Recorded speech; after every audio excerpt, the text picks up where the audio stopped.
Hello everyone, అందరికీ నమస్కారం. Welcome to Rakshit ప్రభా. ఈ వీడియోలో మనము assignment operator and logical operators గురించి నేర్చుకోబోతున్నాం. ఫస్ట్ అసైన్మెంట్ ఆపరేటర్ గురించి తెలుసుకుందాం. అసైన్మెంట్ ఆపరేటర్ని అంటే ఏంటంటే మనము వాల్యూ అసైన్ చేయడానికి ఈ ఆపరేటర్ని యూజ్ చేస్తాం. నార్మల్గా అయితే ఇప్పుడు నేను ఒక వేరియబుల్ తీసుకుంటున్నాను.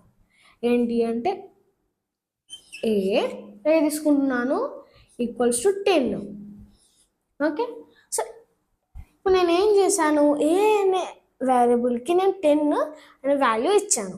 అంటే ఇక్కడ మనము ఈ ఎక్స్ప్రెషన్ మీనింగ్ ఏంటంటే ఇప్పుడు ఈ సింబల్ ఉంది కదా, ఈ సింబల్కి రైట్ సైడ్ ఉన్న వాల్యూ అనేది మరియు దీనికి ఉన్న లెఫ్ట్ సైడ్ ఉన్న వేరియబుల్లో ఈ వాల్యూ అనేది స్టోర్ అవుతుంది. అంటే ఇప్పుడు ఈ వాల్యూ ఉంది, దీనికి లెఫ్ట్ సైడ్ ఉన్న రైట్ సైడ్ ఉన్న వాల్యూ అనేది దీనికి లెఫ్ట్ సైడ్ ఉన్న వేరియబుల్లో స్టోర్ అవుతుంది.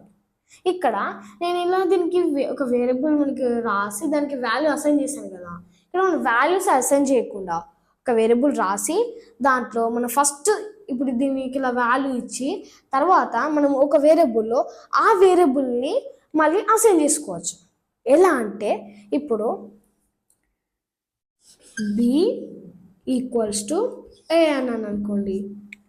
ఈ ఎక్స్ప్రెషన్ మీనింగ్ ఏంటి, ఇక్కడ సింబల్ ఉంది, ఈ సింబల్కి రైట్ సైడ్లో ఉన్న ఆ వేరియబుల్ దాని యొక్క వాల్యూ అనేది దీనికి లెఫ్ట్ సైడ్ ఉన్న ఆ వేరియబుల్ స్టోర్ అవుతుంది.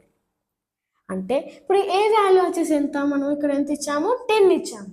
సో ఏ వాల్యూ 10. సో 10 అనేది మనకు ఈ బి అనే వేరియబుల్లో స్టోర్ అవుతుంది. ఓకే, అంటే ఇక్కడ మనం ఏం చేసాము, ఈ ఏలో ఉన్న వాల్యూని బిలో స్టోర్ చేసాము. ఇలా మనము ఒక వేరియబుల్లో ఇంకొక వేరియబుల్ యొక్క వాల్యూని కూడా, అంటే వేరియబుల్ ఇచ్చి ఆ వాల్యూని ఈ వేరియబుల్లో కూడా మనం స్టోర్ చేసుకోవచ్చు. అండ్ ఇలానే కాకుండా మనము ఒక వేరియబుల్లో ఎక్స్ప్రెషన్స్నే అసైన్ చేసుకోవచ్చు. ఎలా అంటే ఇప్పుడు నేను ఎక్స్ప్రెషన్స్ తీసుకున్నాము. దాని value A equals to 10, B equals to 20 and C equals to 30 అనుకోండి. సో ఇప్పుడు నేను ఏం చేస్తాను అంటే ఇప్పుడు నార్మల్గా నేను ఏ ఈక్వల్స్ టు సి అన్నాను అనుకోండి. ఈ ఎక్స్ప్రెషన్ మీనింగ్ ఏంటి, ఇక్కడ మనకి ఈ సింబల్ ఉంది కదా, ఈ సింబల్కి ఉన్న రైట్ సైడ్లో ఉన్న దాని యొక్క వాల్యూ అనేది దీనికి లెఫ్ట్ సైడ్ ఉన్న వేరియబుల్లో స్టోర్ అవుతుంది. అంటే మనకి దీని వాల్యూ ఎంత, 30. సో మనకు 30 అనేది దీంట్లో స్టోర్ అవుతుంది. ఓకే, సో ఇప్పుడు ఇలా కాకుండా నేను ఏం చేస్తానంటే A equals to B plus C plus A రాశాను. సో ఇప్పుడు ఏమవుతుంది, దీని మీనింగ్ ఏంటి, ఇక్కడ దీని రైట్ సైడ్లో ఉన్న వాల్యూస్ అనేవి యాడ్ అవుతాయి. అండ్ యాడ్ అయిన తర్వాత ఫైనల్ ఆన్సర్ ఉంటుంది కదా, ఆ ఫైనల్ ఆన్సర్ అనేది మనకు ఈ ఏ అనే వేరియబుల్లో స్టోర్ అవుతుంది. ఇక్కడ బి వాల్యూ ఎంత 20 అండ్ సి వాల్యూ ఎంత 30 అండ్ మళ్ళీ ఏ వాల్యూ ఎంత 10. సో దీనికి ఫైనల్ ఆన్సర్ వచ్చేసి 60. ఓకే, సో 60 అనేది మనకు ఈ ఏ అనే వేరియబుల్లో స్టోర్ అవుతుంది. ఓకే, సో మనం సింపుల్గా ఎలా చెప్పుకోవచ్చు అంటే నార్మల్గా మనం ఒక వేరియబుల్ తీసుకోవచ్చు అని తీసుకున్న తర్వాత దాన్ని మనం ఏం చేస్తాం, వాల్యూ అనేది అసైన్ చేస్తాం. తరువాత మనము ఇలా ఫస్ట్ దీనికి ఒక వాల్యూ ఇచ్చి అండ్ ఒక వేరియబుల్ రాసి ఆ వేరియబుల్లో మనం ఈ వేరియబుల్కి ఇచ్చిన వాల్యూని అసైన్ చేయడం కోసం మనము ఆ వేరియబుల్ని మళ్ళీ ఇక్కడ అసైన్ చేస్తాం. ఓకే, అండ్ తర్వాత మనం ఇంకా ఎలా చేయొచ్చు అంటే డైరెక్ట్ ఈ వేరియబుల్లో మనం ఎక్స్ప్రెషన్స్ని కూడా మనము అసైన్ చేసుకోవచ్చు. అంటే ఇక్కడ మనం ఏం చేసాము, ఇక్కడ ఏ అనే వేరియబుల్లో వీటిని అన్నీ యాడ్ చేసాము అండ్ వీటి యొక్క ఫైనల్ ఆన్సర్ అనేది మనము ఏ అనే దాంట్లో మనము స్టోర్ చేసాము. ఒకవేళ దీన్ని ప్రింట్ చేసినట్లయితే మనకు 60 అనేది ప్రింట్ అవుతుంది. ఓకే, ఇది assignment operators. Next logical operators గురించి నేర్చుకుందాం.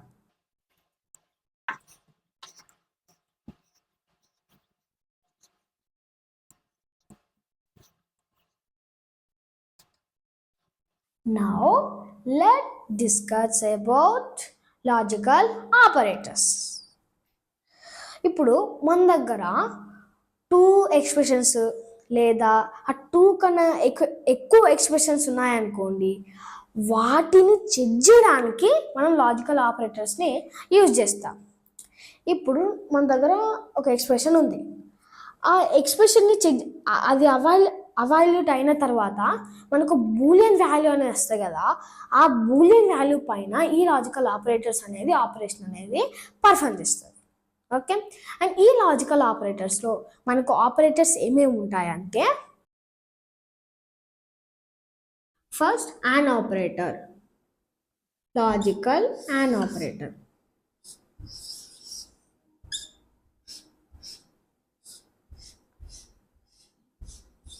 తర్వాత లాజికల్ ఆర్ ఆపరేటర్, తర్వాత logical not operator. First and operator. ఈ అండ్ ఆపరేటర్ మనకి ఎలా వర్క్ అవుతా అంటే, ఇప్పుడు మన దగ్గర అన్ని ఎక్స్ప్రెషన్స్ ఉన్నాయి, ఆ అన్ని ఎక్స్ప్రెషన్స్ అనేవి అవన్నీ ఓన్లీ ట్రూని రిటర్న్ చేస్తే, అంటే ఇప్పుడు ఒక అన్ని ఎక్స్ప్రెషన్స్ అనేవి ట్రూని రిటర్న్ చేస్తేనే మాత్రమే మనకు ఫైనల్ ఆన్సర్ అనేది ట్రూ వస్తుంది. ఇప్పుడు మిగతా సిచ్యువేషన్లో అంటే ఇప్పుడు మనకు అన్ని ట్రూ ఉండి ఒక్క ఫాల్స్ ఉన్నా కూడా మనకు ఫైనల్ ఆన్సర్ అనేది ఫాల్స్ వస్తుంది. ఓకే, ఒక్కటి ఉన్నా ఎన్ని ఉన్నా కానీ మనకు ఫైనల్ ఆన్సర్ అనేది ఫాల్స్ వస్తుంది. అండ్ ఈ ఆపరేటర్కి మనకు ట్రూత్ టేబుల్ ఎలా ఉంటుందంటే,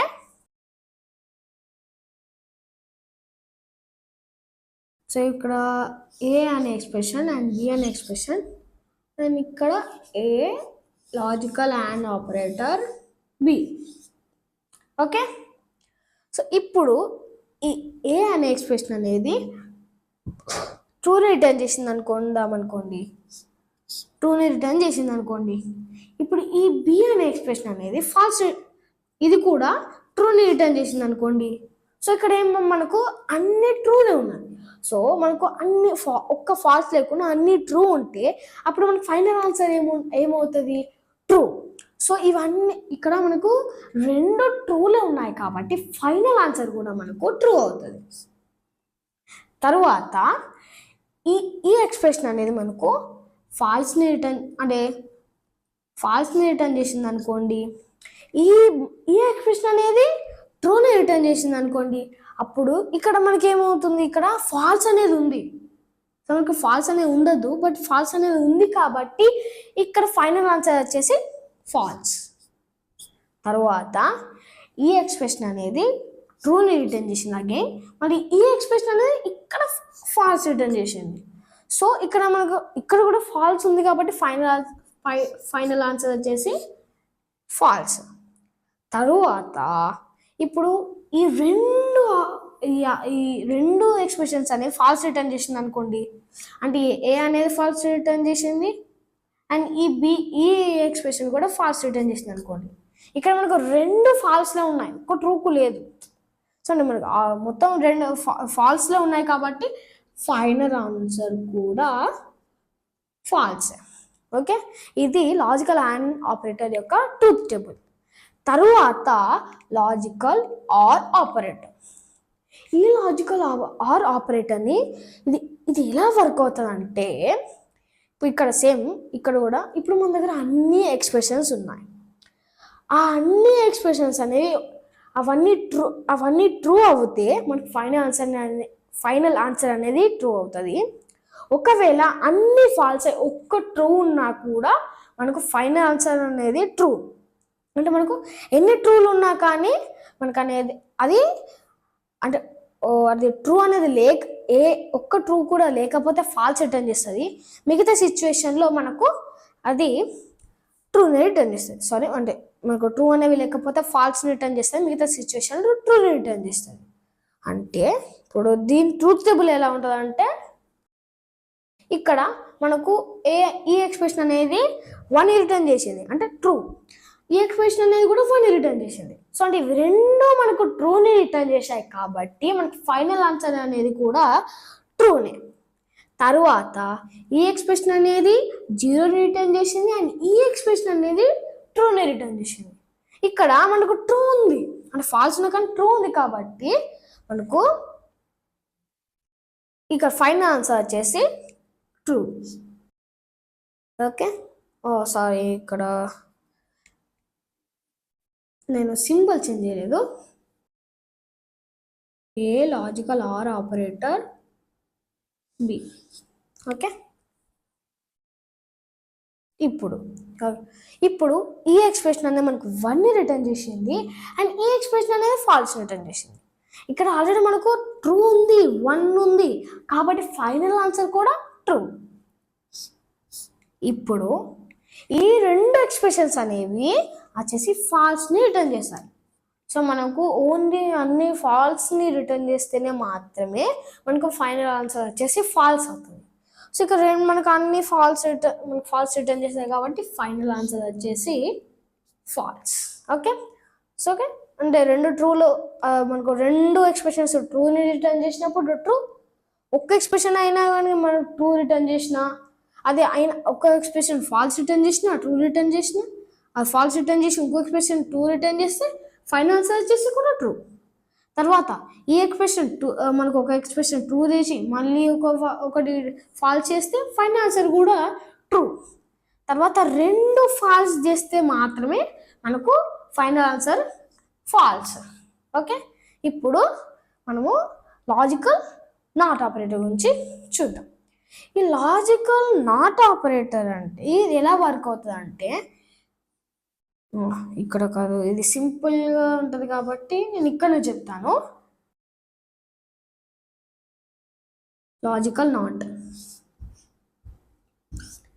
సో లాజికల్ నాట్ అనేది ఇది ఎలా వర్క్ అవుతుంది అంటే, ఇప్పుడు మన దగ్గర ఒక ఎక్స్ప్రెషన్ ఉంది.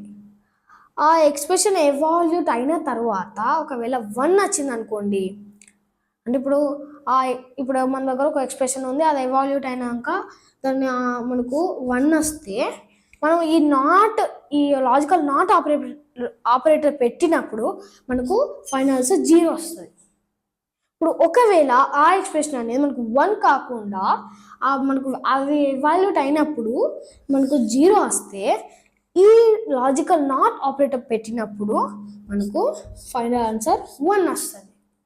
ఓకే, అంటే మనం ఆపోజిట్గా అది ఫైనల్ ఆన్సర్ వస్తుందని చెప్పుకోవచ్చు. అంటే ఇక్కడ అంటే నాట్ పెట్టినప్పుడు ఆపోజిట్గా వస్తుందని చెప్పుకోవచ్చు. ఇక్కడ ఇప్పుడు మనకు అది ఫస్ట్ ఎవాల్యూట్ అయినప్పుడు 1 వచ్చింది, అంటే ఎవాల్యూట్ అయినప్పుడు 1 వచ్చింది. అండ్ తర్వాత ఎప్పుడైతే మనం ఈ లాజికల్ నాట్ ఆపరేటర్ పెట్టినామో అప్పుడు మనకు ఫైనల్ ఆన్సర్ 0 అయింది. అండ్ తర్వాత మనకు ఆ ఎక్స్ప్రెషన్ అనేది అగైన్ మనకు ఇక్కడ అంటే 1 కాకుండా ఇక్కడ ఏం చేసిందంటే 0 వచ్చింది, ఆ వాల్యూట్ అయినప్పుడు 0 వచ్చింది అనుకోండి. సో అప్పుడు ఈ లాజికల్ నాట్ ఆపరేటర్ పెట్టినప్పుడు మనకు ఫైనల్ ఆన్సర్ 1 వస్తుంది. ఓకే, సో మొత్తానికైతే మనం ఇప్పుడు assignment operator and logical operators గురించి నేర్చుకున్నాం. ఈ నెక్స్ట్ వీడియోలో మనము ఏమైతే మనం ఇక్కడ నేర్చుకున్నామో మనము వాటిని హ్యాండ్స్ ఆన్ చేద్దాం. ఓకే, అండ్ ఈ వీడియో కనుక మీకు నచ్చినట్లయితే లైక్ చేయండి అండ్ మరిన్ని వీడియోస్ కోసం సబ్స్క్రైబ్ చేయండి. Thanks for watching. జై హింద్.